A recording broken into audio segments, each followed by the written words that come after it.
윤석열 대통령 꼴 좀 보세요. 대한민국이 법 집행은 거부하고 뒤로 숨어 있으면서 국민들에게 쪽지내 보내서 자기 지지자들에게 물리적 충돌을 선동하고 자기를 지키라고 중동시키는 체면도 없고 양심도 없는 이런 짓들을 하잖아요. 저런 사람이 아직도 대통령 자리에 형식적으로나 앉아있는 상황에서 무슨 대선 출마니 자기 정치 계획을 얘기하는 건 뭐 적절치 않다고 생각을 해요. 민주당의 지지층과 일종의 불화 비슷한 느낌. 그러니까 뭐 이재명 대표를 지지하는 사람들과의 불화. 이재명 대표를 지지한다고 해서 박용진하고 불화를 가질 필요는 없는 건데, 물론 저하고 이재명 대표하고 계속 경쟁을 하고 부딪혀왔기 때문에 그렇겠습니다만,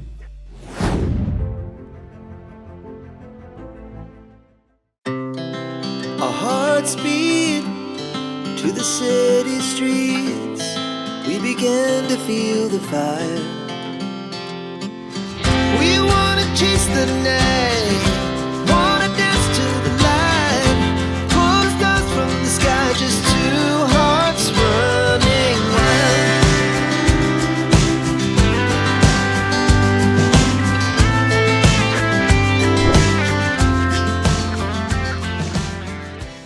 안녕하세요.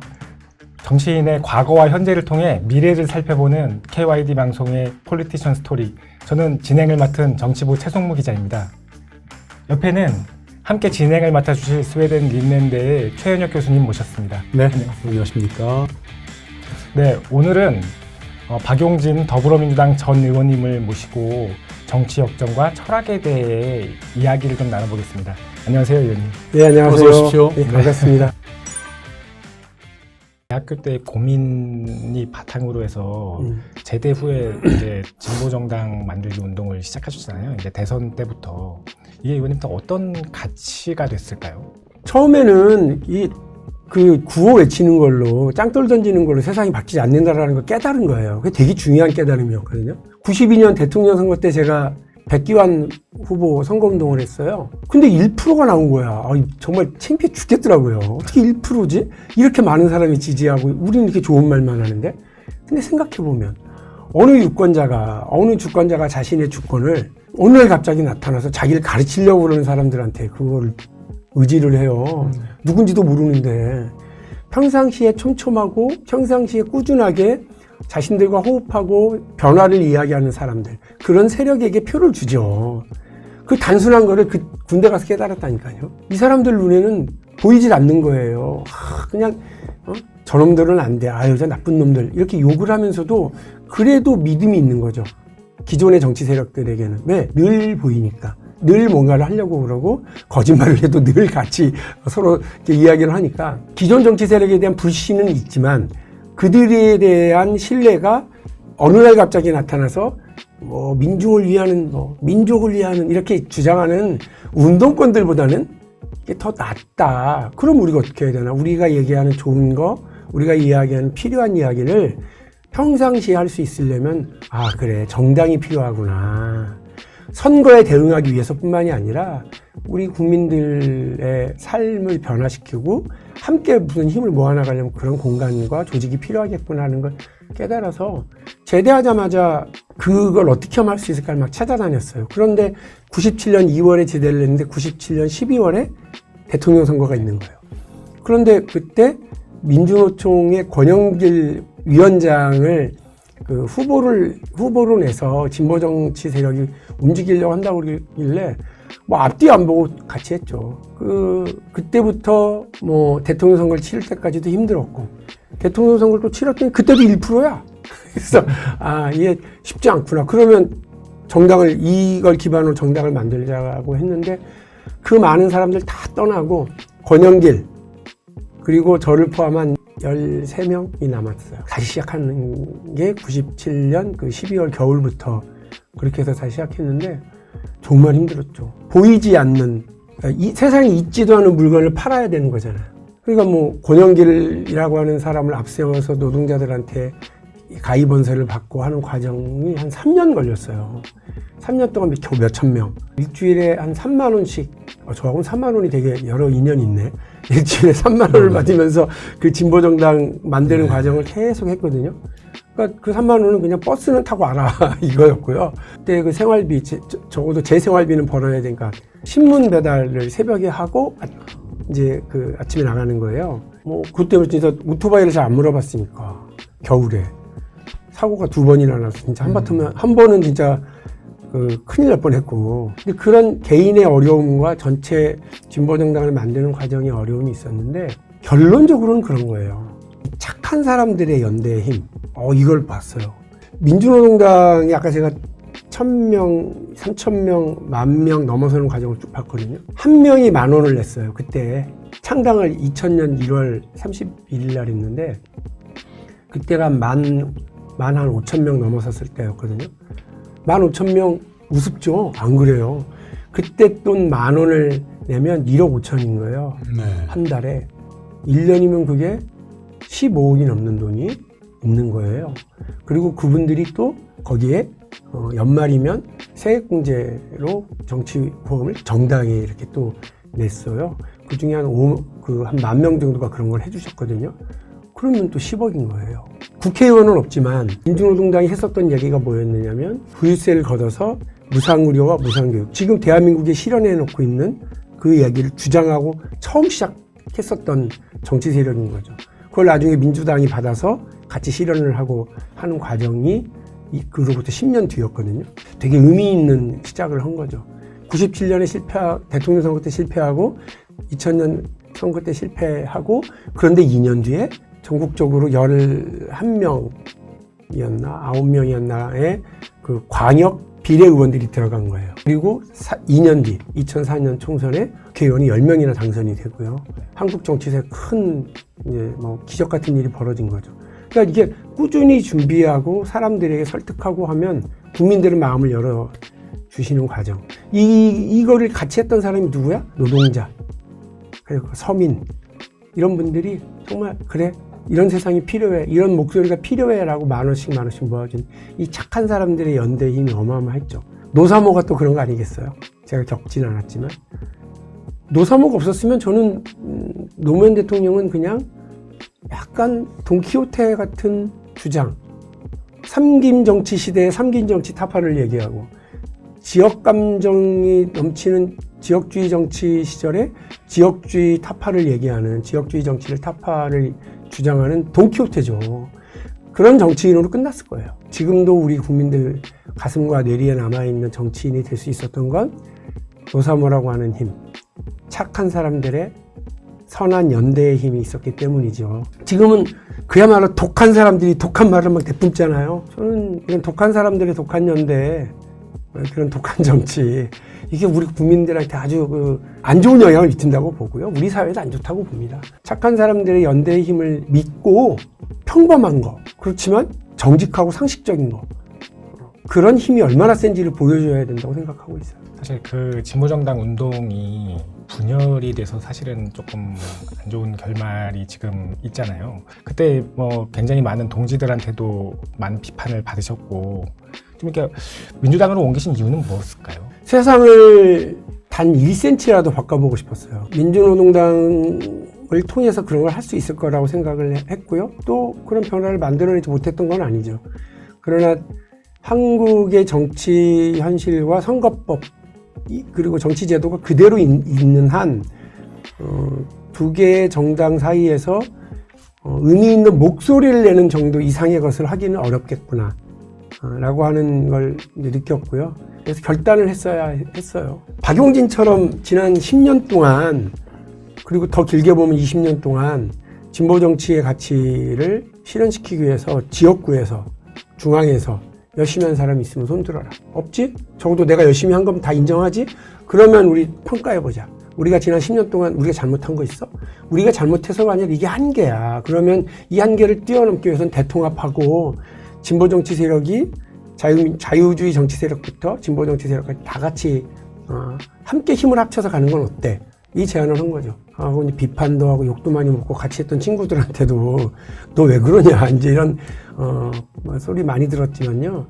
저는 그때 성공할지 안 할지 모르지만 결심하면 계획 쓰면 하는 타입이었고요. 최대한 그 의견에 동의하는 동지들 모아서 진보 정치의 어떤 새로운 흐름을 만들어가야 된다고 생각하고 민주당하고 통합하는 과정에 한국노총, 그 다음에 뭐 그 혁신과 통합, 그리고 민주당 이렇게 같이 해서 민주통합당이라고 하는 정당을 2012년에 이제 만들어서 총선과 대선을 치르게 된 거죠. 그때 그 결단에 대한 여러 뭐 평가가 또 있겠습니다만 그게 없었으면 유치원 3법 없었을 거다. 현대자동차라고 하는 거대 그룹하고 싸워서 그 수백만 대 자동차 리콜을 받아내고 무상 수리 조치를 받아내는 그 어려운 일 못했을 거다. 고발은 했겠죠. 주장을 했겠죠. 비판은 할 수 있었을지 모르죠. 또 자본시장법 개정을 통해서 투명하고 공정한 시스템 만드는 거, 이건희 회장이 차명계좌 4조 5천억 원에 대해서 세금 안 걷고 있었던 거를 제가 찾아내고 과세를 할 수 있었던 과정, 국회의원이었기 때문에 민주당에 왔었기 때문에 가능했다고 저는 봅니다. 그래서 저는 그 과감한 전환, 그 결단에 대한 후회는 없습니다.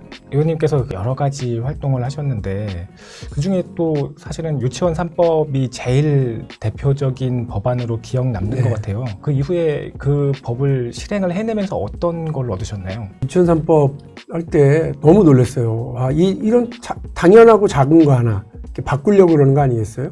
소득이 있으면 세금이 있고 세금을 쓴 곳에는 투명성이 있어야 된다. 이게 제 원칙이거든요.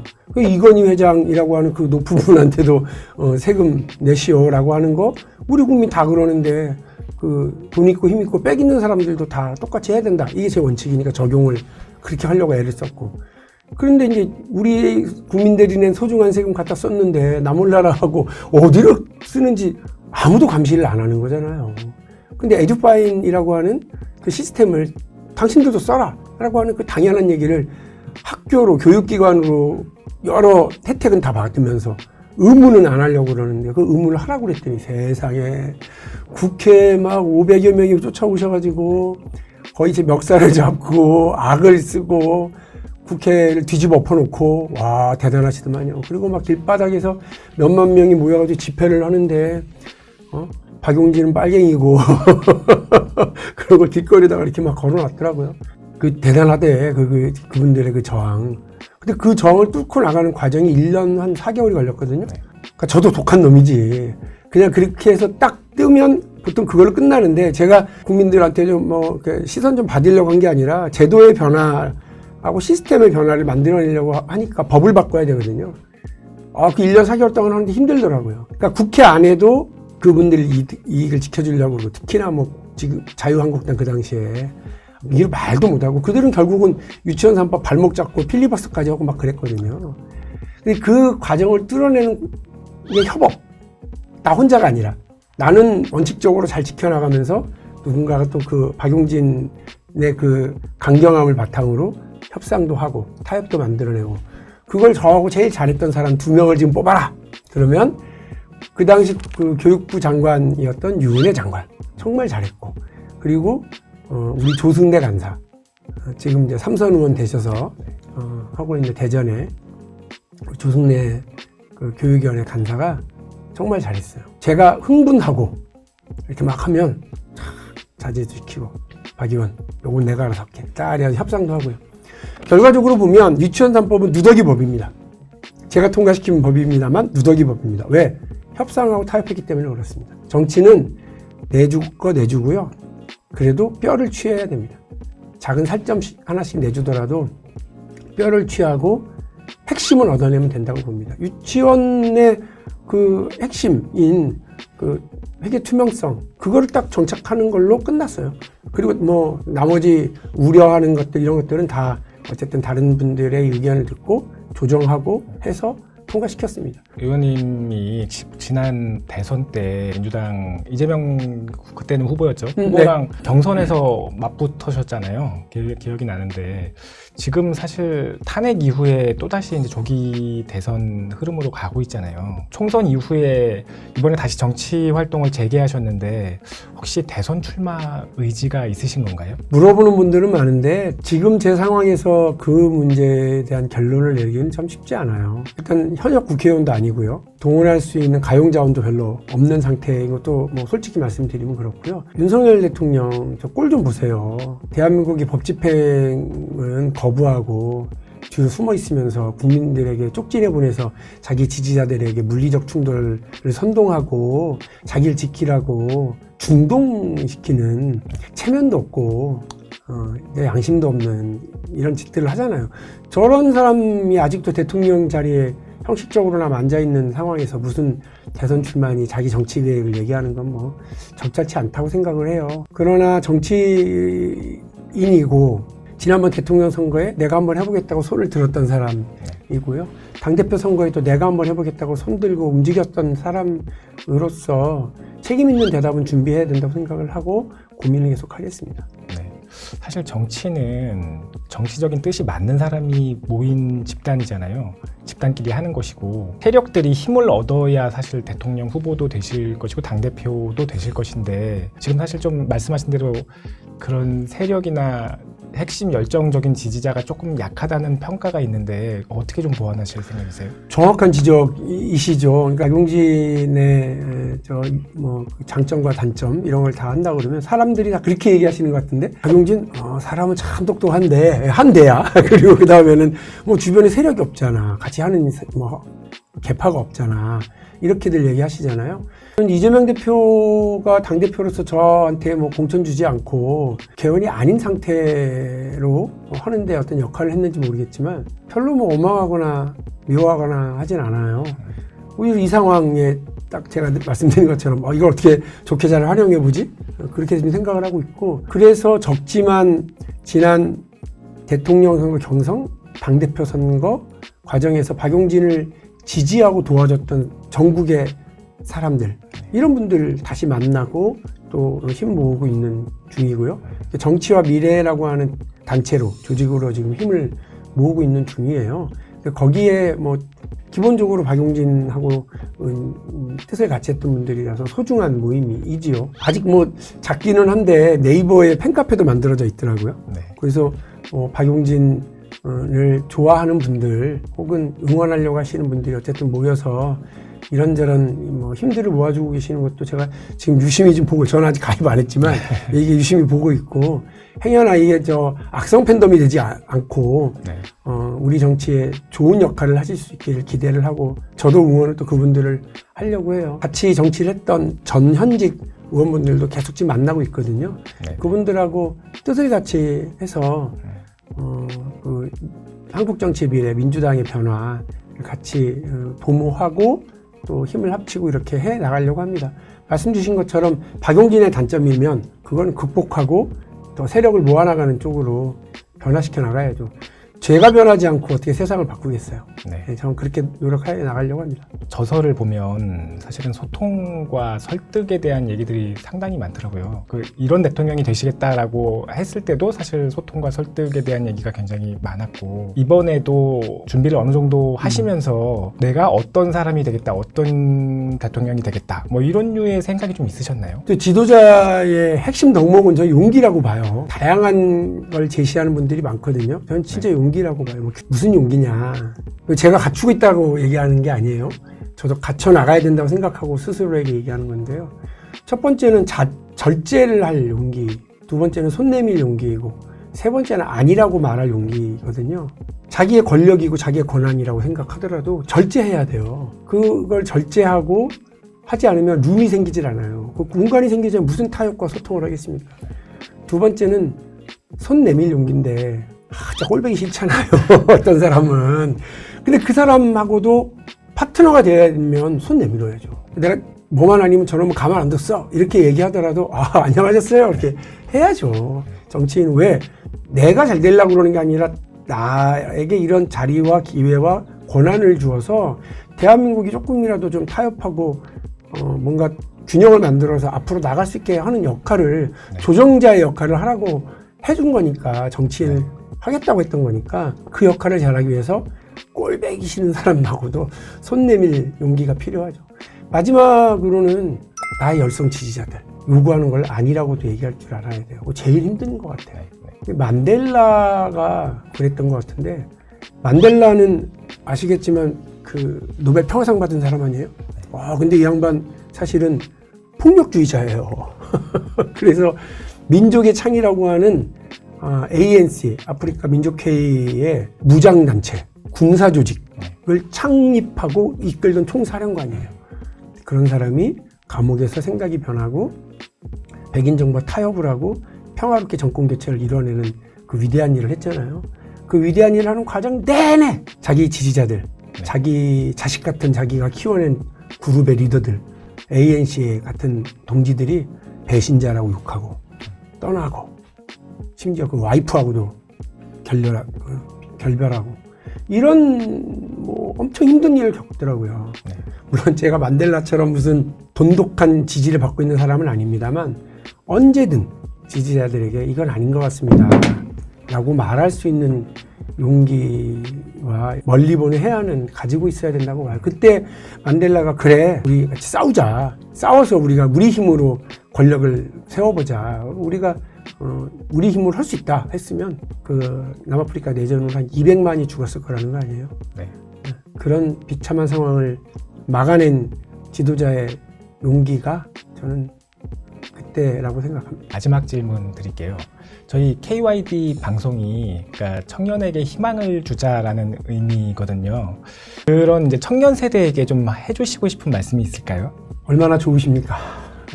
박용진의 20살이나 여러분의 20살이나 불안함도 있고 또 희망도 있고 에너지도 넘칠 시간이잖아요. 저는 좋은 시간이라고 생각합니다. 그 불안함이 에너지원이 되기도 할 거라고 생각합니다.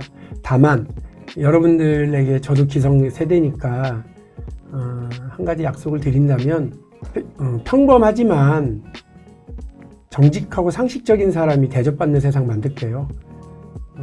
그런 세상이 만들어져야지 뭔가 튀고 혜택받은 사람들, 그리고 우리하고 출발선이 다른 사람들, 그리고 상식적이지 않고 세상을 막 정말 이렇게 험악하게 만들지도 모르는 그런 사람들 성공하는 세상이 아니라 정말 평범하지만 그 평범함의 힘이 크고 또 정직하고 상식적인 사람이 대접받고 주인이 되는 그런 세상 만들기 위해서 노력을 하겠습니다. 저도 그런 리더가 되도록 노력을 하고 그런 대한민국이 될 수 있도록 노력을 할게요. 그래서 같이 힘 합쳐서요. 지금 이 난리판에 대한민국이 한 10년 정도 확 뒤로 후퇴한 느낌이잖아요. 여러분하고 우리 정직한 사람들, 상식적인 사람들이 힘을 합쳐서 대한민국을 글로벌 빅5에 다시 올려놓고 더 앞으로 나갈 수 있도록 해보자고요. 대한민국의 피크는 아직 멀었어요. 피크를 치고 내려간다고 생각하는 분들 많을 텐데 여러분이 희망을 버리지 않는 한 대한민국의 피크는 아직 멀었습니다. 같이 힘 모아서 해나갔으면 좋겠고요. 저도 좀 많이 응원해 주십시오. 저도 여러분 응원하겠습니다. 어떻게 보면 민주당 내에서도 아웃사이더, 공천을 받지 못했던 이유 중에 하나가 아주 옳은 정치를 하시기 위한 노력의 그 일환의 그 결과물이 아닌가, 파편이 아닌가 이런 생각을 해보거든요. 그런 것을 봤을 때 저는 우리나라의 진보 정치의 참 중요한 자산이다. 저는 이렇게 생각을 하고요. 주문을 드리고 싶은 것은 아주 용기 있는 정치인 말씀해 주셨잖아요. 국민을 위해서 또 들어가서 백인과 함께 타협하면서 용서하고 이 부분에서 이제 용서 부분이 사실은 빠졌습니다. 대한민국에서 용서와 포용과 그리고 이제 그 나와 다른 생각을 가진 사람들을 함께 그래도 토론하면서 설득하는 이런 과정이 아직까지 없는 부분들이 있어서 저는 이런 부분들을 조금 우리 정치적 자산으로서 대한민국의 변화에 좀 많은 역할을 좀 해주시면 좋겠다 하는 이런 말씀을 좀 1월 2일 오늘 녹화를 합니다만은 말씀을 드리고 싶습니다. 최 교수님께서 너무 과찬해 주시고 높이 평가해 주셔서 참 사실 몸둘 바를 모르겠습니다만 저도 사실 뭐 말은 이렇게 했지만 늘 흔들리거든요. 계속 막 나침판이 흔들리듯이 계속 흔들리고 하루는 비겁하게 살았다가 하루는 정신 차렸다가 이렇게 하지 않겠어요? 그게 변화의 과정일 거라고 저는 보고 있는데 저는 제가 이렇게 얘기를 하면서도 이번 뭐 공천 탈락하는 과정 그리고 지금까지 다시 이제 사색하는 과정에서 저의 단점으로 우리 최 기자가 지적을 해준 주변에 세력이 없어요. 이 부분 극복해 가야죠. 근데 또 하나는 민주당의 지지층과 일종의 불화 비슷한 느낌. 그러니까 뭐 이재명 대표를 지지하는 사람들과의 불화. 이재명 대표를 지지한다고 해서 박용진하고 불화를 가질 필요는 없는 건데 물론 저하고 이재명 대표하고 계속 경쟁을 하고 부딪혀왔기 때문에 그렇겠습니다만 박용진에 대한 오해, 박용진에 대한 흑색선전 이런 것들에 그분들이 맞아 박용진 나쁜 놈이야 박용진은 원래 그런 애야 뭐 이렇게 이해하도록 그렇게 오해를 하도록 저도 혹시 뭐 잘못한 건 없나 그런 것도 계속 생각해 봐야 된다고 저는 봐요. 지지자들과의 불화를 불식시키기 위한 노력 그리고 그들이 갖고 있는 오해를 넘어서기 위한 노력 그분들에게 더 다가가려고 하는 노력도 열심히 해야 하겠다. 나는 옳아 나는 맞아 내가 잘났어 이 얘기만 계속하는 건 무슨 의미가 있겠어요. 나는 원래 내가 하는 일은 다 옳고 그렇기 때문에 나는 내 길 갈 거야 이렇게 하는 건 저는 그 정치인으로서는 틀린 자세라고 보거든요. 적극적인 민주당의 지지층들 이분들이 박용진에 대해서 갖고 있는 불신 그리고 이런 불화를 좀 넘어서기 위한 노력 열심히 하겠다. 그분들께 더 웃고 더 대화하려고 노력하고 그분들이 저를 피하면 더 다가가고 해보려고 해요. 그러니까 혹시 이 프로 지금 보고 계시는 분들 우리 이재명 대표 좋아하시는 분들 계시고 또 민주당이 적극 지지층인데 박용진은 좀 갸우뚱하고 계신 분들 계시면 앞으로 저하고 좀 친하게 지내요. 저도 노력하겠습니다. 부탁드릴게요. 네, 응원드리겠습니다. 감사합니다. 네, 지금까지 박용진 전 의원님 모시고 여러 가지 이야기를 나눠봤습니다. 박 의원님께서는 저희 방송을 통해서도 새로운 시대의 리더가 되겠다는 그런 입장을 말씀하셨는데요. 지금까지 의정 활동이나 그 이외 부분에서 보이셨던 소신 있는 모습이나 유연성을 바탕으로 우리 한국 정치의 미래와 그리고 문화 변화에 큰 발전을 이루시는 그런 박 의원님이 되시기를 기대하겠습니다. 예, 감사합니다.